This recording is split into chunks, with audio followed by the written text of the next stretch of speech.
Muito bem, são bem-vindos todos. Depois de alguns meses em recesso, nós resolvemos voltar com as palestras, mas com outro modelo. Não sei se vocês lembram, as palestras eram de 20 minutos, né, e com temas focados no Evangelho. Agora, conforme vocês viram, as palestras vão ser todas, né, de 30 minutos, mas fica a critério do expositor, tá? Se ele quiser fazer em 10 minutos, 15, 20, meia hora, 40 minutos, aí já está naquele espaço de tolerância, fique à vontade. O nosso propósito é o quê? Palestras com temas diversos, mas não demarcados, né? O expositor ele vai ter o livre-arbítrio de falar o que ele quiser, pautado no bom senso. Pode ser estudo político dentro do espiritismo, pode ser estudo histórico, pode ser espiritismo, só espiritismo, pode ser espiritismo comparado com outras religiões, mas tudo com o bom senso de não agredir, né? E é o que nós vamos ver aqui. Com o passar do tempo, é o que nós vamos estar observando. Dentro do possível, eu vou estar gravando todas as palestras. Às vezes pode passar alguma coisa batido, né, no momento que a gente está ouvindo, e as palestras vão estar lá no YouTube, de forma que todos podem ter acesso e ouvir quantas vezes quiser. Falar, olha, o cara errou aqui, aí ele foi bem, eu vou avisar ele que ele precisa melhorar naquilo, né, e assim por diante. Eu acho que o importante mesmo é que, como um grupo pequeno ou grande, todos tenham liberdade de conversar e tirar as dúvidas o máximo possível. Então, qual que é a minha proposta? É eliminar essa questão do palestrante. O palestrante, ele é o quê? Na minha opinião, e me desculpem, não é muita coisa não, é quase nada, né? Ele é uma pessoa que ele vai passar um conhecimento que ele adquiriu, e dentro desse conhecimento ele tem que estar pautado em alguma coisa. Nós estamos dentro de uma casa espírita, pautada em Kardec. A gente vai lembrar que Kardec não é só o que eles chamam de obras básicas, né? O Evangelho, o Livro dos Espíritos, o Livro dos Médiuns, a Gênese e o Céu e o Inferno. Não é só isso, tem muito mais coisa por aí. Tem todas as revistas espíritas, tem os artigos de Kardec, tem o que é o Espiritismo, tem a viagem, né? A viagem espírita, que é muito bacana de se ler. Eu não li ainda, ó, que interessante. Eu não li, eu andei esses dias pegando fragmentos para ler. E fiquei embobado, se existe essa palavra. Eu fiquei embobado. Eu falei, caramba, eu poderia ter lido isso há muito mais tempo, né? Em vez de perder meu tempo lendo outras coisas. Então a minha apologia não é contra obras subsidiárias nunca. André Luiz, Emmanuel, Chico Xavier, Divaldo, Joana de Ângeles, Manuel Filomeno Miranda, até porque eu já li todos. Não é contra não, mas é tentar fazer um retorno às obras fundamentais do Espiritismo, que são as obras de Kardec. E ponto. A gente estudando isso, a gente começa a ter muito mais força para poder estudar o resto. Ler com consistência, sem ficar deslumbrado. Esse é o termo. Então, para as próximas palestras, aguardem surpresas, né? Porque eu também não sei o que vai ser falado. Também não sei. E deixei claro que não queria saber, né? Não quero saber, não sei, não quero saber. E não façam fofoca para mim a respeito, por favor. Então, hoje, qual que é o propósito? É falar sobre o livro O Céu e o Inferno. Para muitos ele é um ilustre desconhecido dentro da doutrina espírita. Mas ele tem informações importantes aqui. Por quê? Porque é onde Kardec ele começa a combater determinadas ideias que são expostas ou contrapostas e já são vigentes na história através das religiões que antecederam o Espiritismo. Então muitas dúvidas daquela época, se a gente parar para pensar, ainda existem hoje. Hoje é fatal. Vou dar um exemplo. A psicografia que a gente faz aqui no CEDEM. Eu dei uma abertura lá para que as pessoas possam pôr o nome, fazer pedidos, né, a respeito, na expectativa, na esperança de ter um retorno de algum ente querido. E eu peço o seguinte, olha, não coloquem nome de desencarnado, data de desencarnado, não coloque do que morreu, se isso, se aquilo, não coloquem nada, apenas façam suas vibrações, mentalizem o CEDEM. E é óbvio que se nós acreditamos que a ação do pensamento ela é o fundamental para criar uma sintonia, Imagina as pessoas vibrando na hora da psicografia com o pensamento focado no sedem. Não é possível, né, que uma hora ou outra não... vamos dar uma lambujinha aqui para aquela pessoa que ela precisa. Mas por que a psicografia ela chama tanta atenção ainda hoje no meio espírita? Dá para pensar a respeito disso? Porque nós criamos uma expectativa de ter um retorno real, né, do outro mundo. Então o céu e o inferno, nesse capítulo 1 aqui, o futuro e o nada, ele é formado de 14 itens, né? São basicamente 14 pequenos textos. Nós vamos conseguir falar metade deles hoje, mas nesses 14 textos, do primeiro ao quarto ou quinto item, mais ou menos, Kardec, no meio do texto, tem mais ou menos 15 questões que são bem atualíssimas na nossa sociedade. Eu fiz aqui uma cola muito chique, do primeiro papel que eu encontrei em casa, tá? E eu vou ler algumas das perguntas que tem aqui logo nos primeiros itens, né? Para onde vamos? Vocês já se perguntaram sobre isso bastante, né? Umbral, né? Tá vendo? Bom, pelo menos esse é o meu destino, né? Segundo alguns aí. Eu já estou até acostumado com a ideia. Rever meus amigos, né? Eu fiz o favor de escrever a lápis, né? Então tá bem complicado aqui. Então a primeira pergunta que eu encontrei, para onde vamos? A segunda, no que nós nos transformamos? Viramos anjos, demônios, vamos queimar no purgatório? Uf! Explodiu, sumiu, acabou o corpo, não sobrou mais nada? E aí? Se a gente parar para pensar, todas essas perguntas aqui que estão listadas há mais de 150 anos, elas são atuais.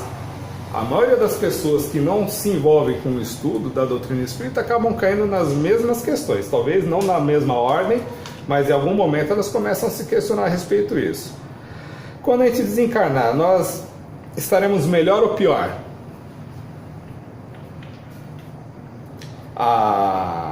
O pensamento antigo é que, de acordo com a culpa ou com as ações, nós poderíamos estar muito pior, né? No inferno, talvez, né? Ou lá no tal do purgatório, eternamente. Isso é uma questão de crença. Seremos ou não seremos nós mesmos? Nós vamos ter uma individualidade ainda? Ou a gente vai morrer e a gente vai... eu acho que é panteísmo. Se alguém lembrar, me ajuda, porque fugiu totalmente agora. Me ajuda, Luiz. É isso? Tomara que seja, porque tá gravando. Né? Ou seja, a ideia de que quando a gente morrer, a gente vai se unir novamente a um todo, né?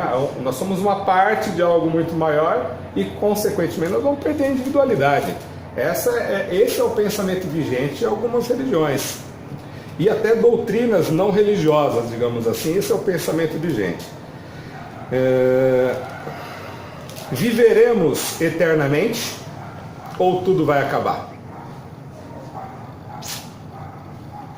Existe algo mais desesperador que a aniquilação do ser?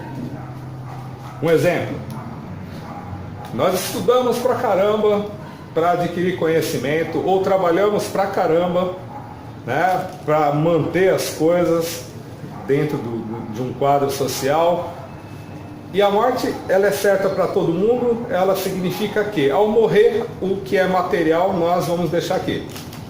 Então isso nós já perdemos, né? Aniquilou da nossa história. E a parte intelectual? E os amigos, né? A parte amorosa desse contato, a parte moral. E os inimigos, né? Não pode esquecer dos inimigos também, né? A gente faz bastante também no decorrer da história. Às vezes a gente nem percebe, mas a gente acaba fazendo. E aí? Nós vamos perder tudo isso? Morreu, acabou. Me matei, né? Para ser um bom serralheiro, muito conhecimento, morreu, perdi tudo.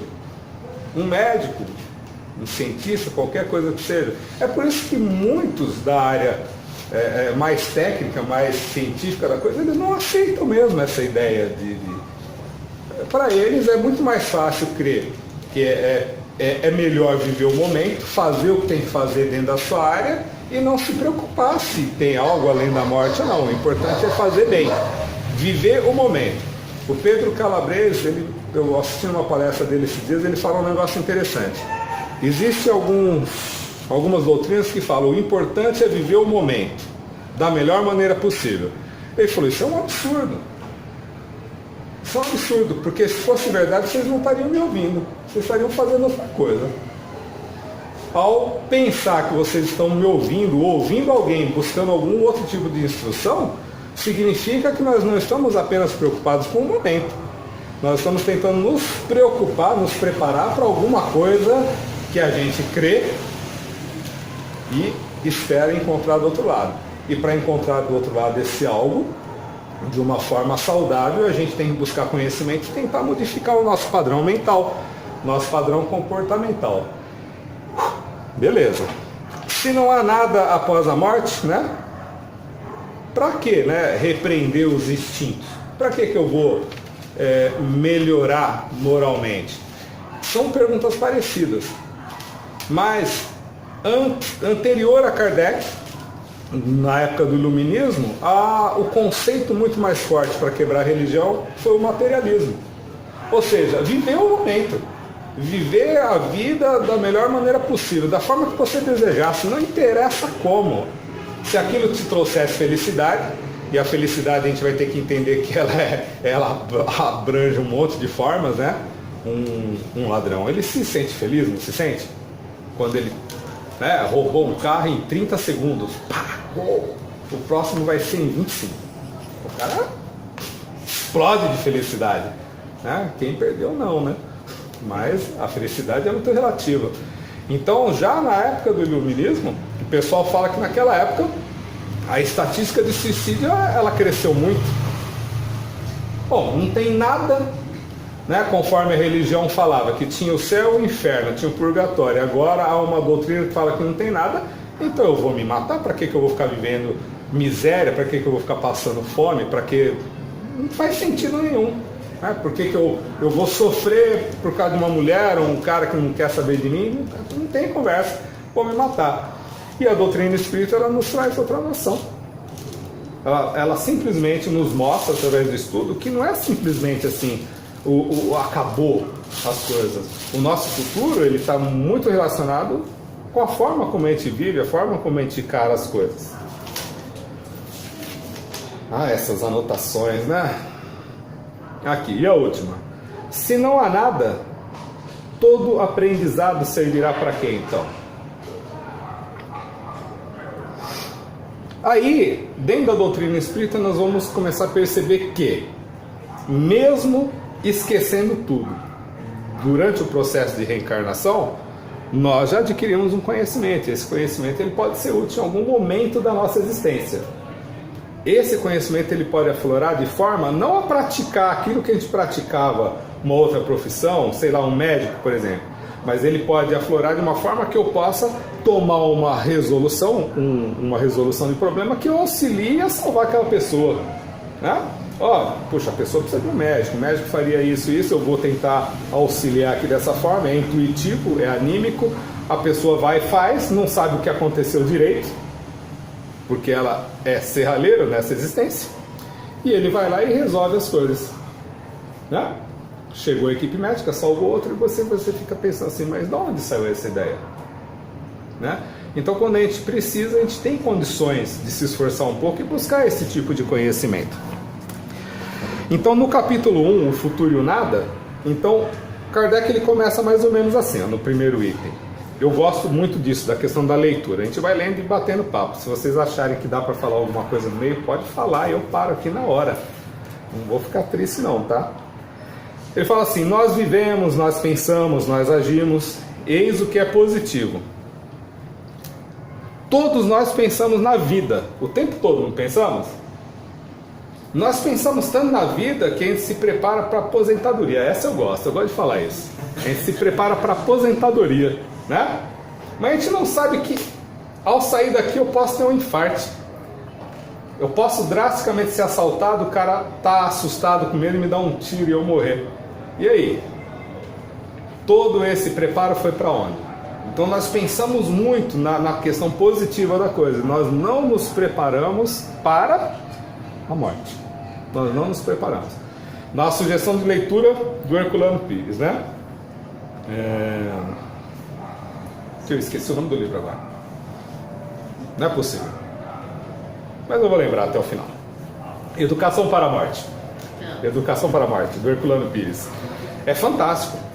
Que ele faz uma proposta de reflexão, uma proposta filosófica a respeito disso.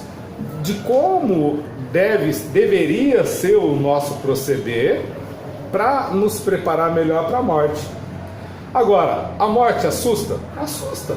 Eu acho que ela deve assustar tanto ou mais quando a gente vai reencarnar. Né? Eu fico imaginando na hora que eu estava para reencarnar. Oh, meu Deus do céu, vou esquecer tudo que eu sei, eu vou começar tudo de novo. A gente vai morrer, a gente fica agora. E aí? O que tem lá do outro lado? O que está nos esperando do outro lado? E é isso que o Espiritismo traz para a gente. Quem pode estar lá do outro lado nos aguardando? E só uma coisa pode responder isso: a nossa conduta moral. Eu agi bem, muito bem, derrapei algumas vezes, né, claro, nessa existência. É óbvio que eu vou ter muita gente legal do outro lado me aguardando. Eu fui um crápula, um canalha, uma pessoa que só tentei tirar vantagem em tudo, magoei, ferrei com os outros.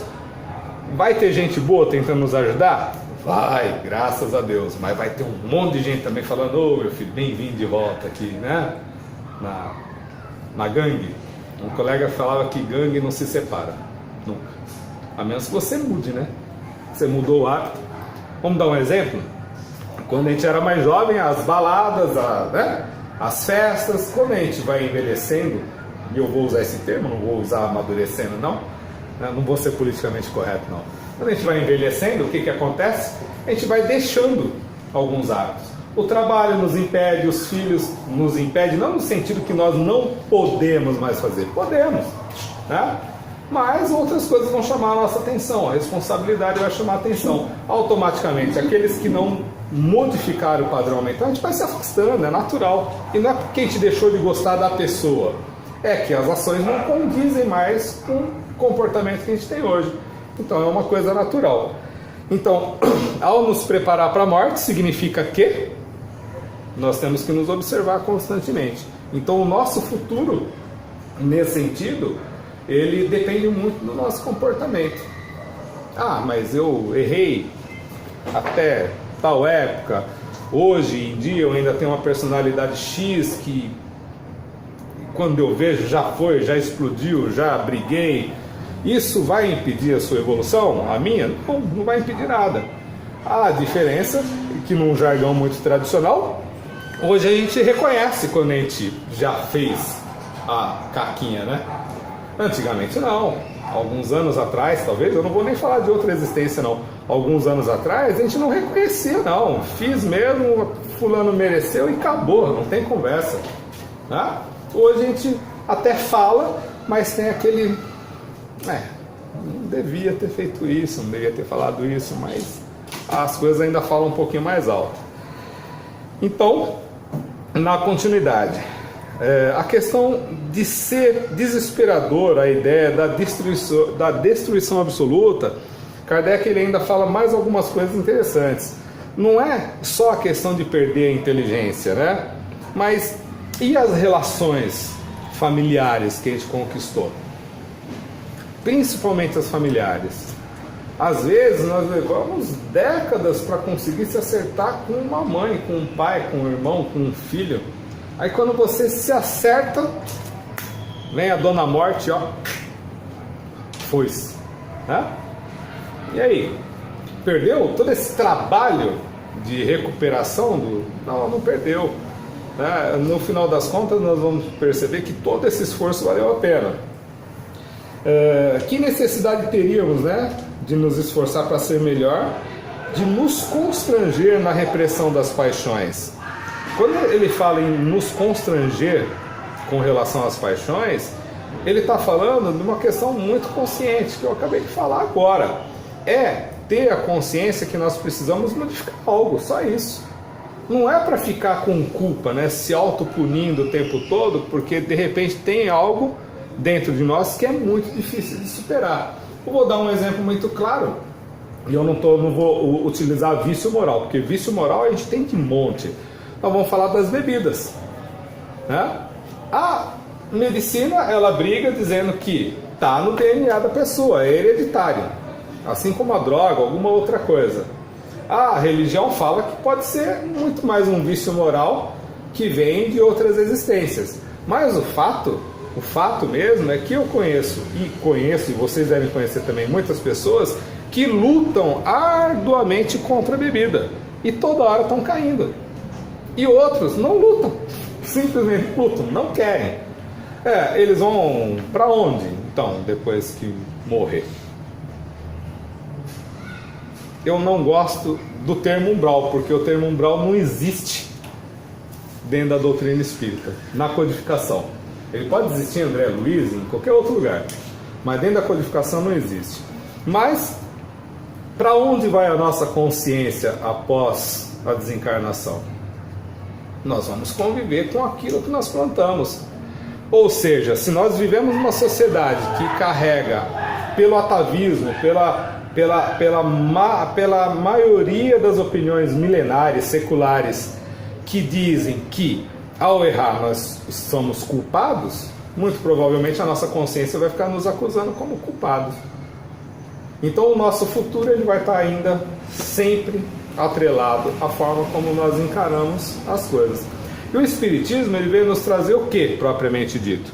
Que errar não é sinônimo de desespero para o resto da vida. Errar é uma coisa natural do ser humano, e nós vamos errar até nós não conseguimos superar um determinado vício, uma determinada necessidade.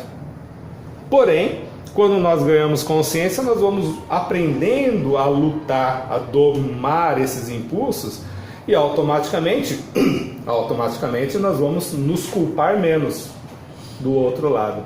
Se nós nos culpamos menos, nós vamos ter menos acesso a espíritos com o mesmo pensamento de culpa. Ou seja, nós estaremos mais libertos das amarras religiosas da coisa.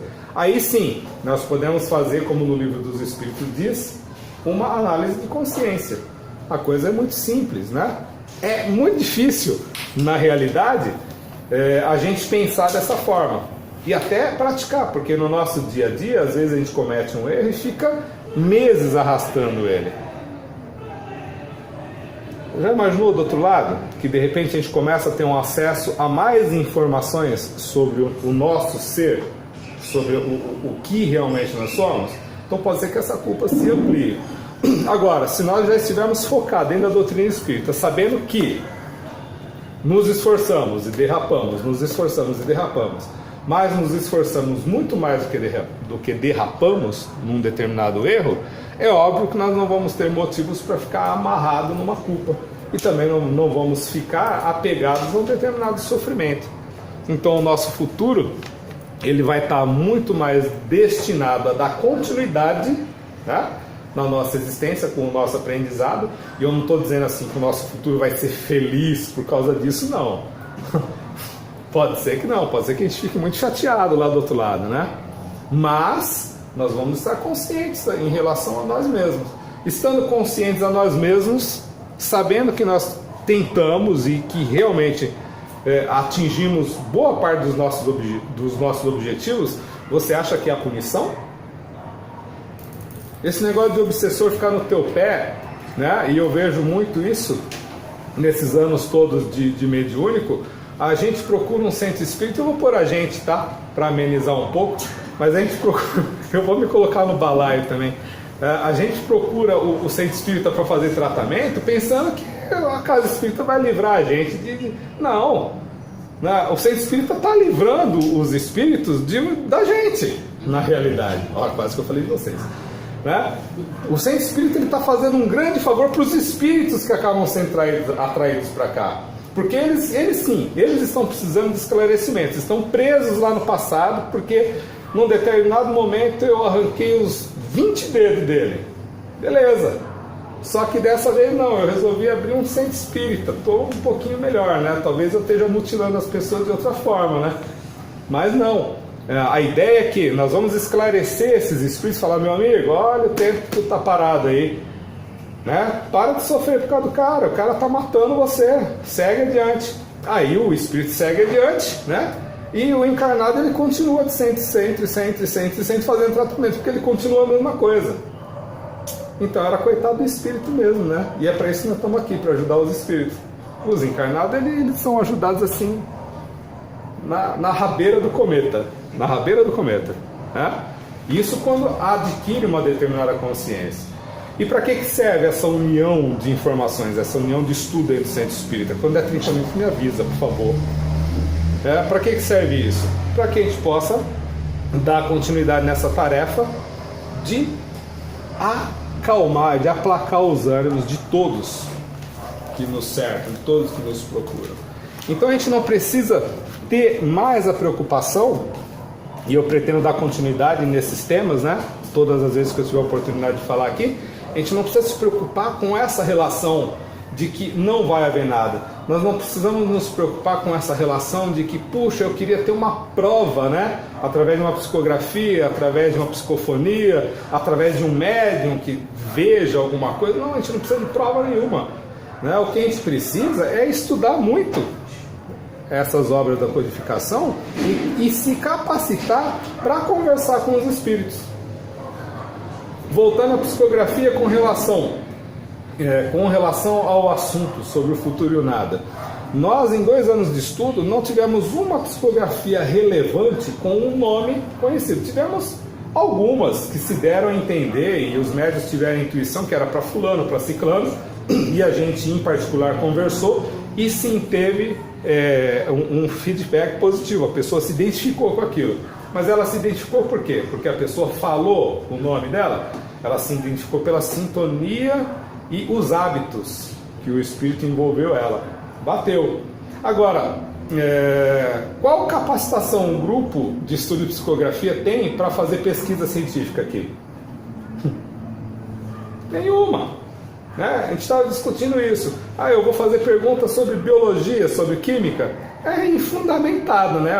Vai vir um espírito zombeteiro e ficar enchendo linguiça, fazendo a gente perder o tempo, e não tem ninguém aqui, nem professor de química e biologia, né? Como é que você vai entender o que o cara está falando, né? Pode falar o que quiser, escrever o que quiser, e você está perdendo um tempo muito útil de receber cartas de outra forma. Cartas que tragam relação do cunho moral e do sofrimento que os espíritos passam. Não as cartas melosas, mãezinha querida, não chore, não sofra. Não, olha, eu morri mais ou menos num dia assim, por causa disso, porque eu fiz isso, percebi aquilo, fui assaltada, ou não fui assaltada, ou eu provoquei. E ela começa a aflorar as condições morais que levaram a gente a um determinado sofrimento aqui e ao desencarne. E então o nosso objetivo é o estudo dessas coisas. O que a gente ganha com isso? A gente ganha que, puxa vida, olha, fulano morreu porque ela ou ele traiu o marido, e depois brigaram e perderam a cabeça, e um acabou matando o outro lá, e aí? Quem teve culpa? Acabaram por isso? Não. Estão sofrendo repetitivamente, né? Igual a gente vê algumas coisas? Não. É muito individual. Tem espíritos que estão sofrendo repetitivamente, porque a consciência fica levando ele o tempo todo a rememorar alguns fatos, e tem outros que estão sofrendo por quê? Porque erraram e estão tentando dar sequência nas suas existências. Então, com essas informações, eu sugiro a leitura para todos nós, né? Eu não vou mais parar. Se vocês pegarem o meu livro, eu me empresto, porque é rabiscado, né? Quem pegar assim vai falar, esse menino é doido da cabeça, mas eu pretendo dar continuidade na leitura de novo. Eu acho que essa é a 3ª vez que eu estou lendo, e cada vez que leio eu fico maravilhado com as coisas novas que eu vou interpretando, e isso vai aumentando a minha capacidade de entender sobre as condições do outro lado. Então eu já não preciso mais sofrer com antecipação sobre o que vai acontecer, né? Porque eu sei que eu estou tentando da melhor forma possível me instruir, praticar, eu tenho consciência das minhas derrapadas e eu tento passar isso para os outros. Olha, não tente ser santo, só tente ser consciente, simplesmente isso. Muito obrigado a todos pela paciência e vamos encerrar. Alguém quer fazer a prece? Todo mundo, não, pelo amor de Deus, não olha para mim, não. Tudo bem, eu faço. É isso. Então vamos elevar o nosso pensamento a Deus, agradecer mais essa oportunidade de reflexão nessa breve introdução sobre o capítulo 1 do livro Céu e Inferno, o Futuro e o Nada. Que através dessa introdução possamos sim ter consciência, ter vontade, buscar mais informações, aprofundar mais o estudo e criar aquilo que Kardec propôs dentro de nós, a autonomia, a liberdade de interpretar e de agir. Envolve-nos então, benfeitores amigos, com o carinho de sempre, a proteção no retorno aos nossos lares. Que assim seja.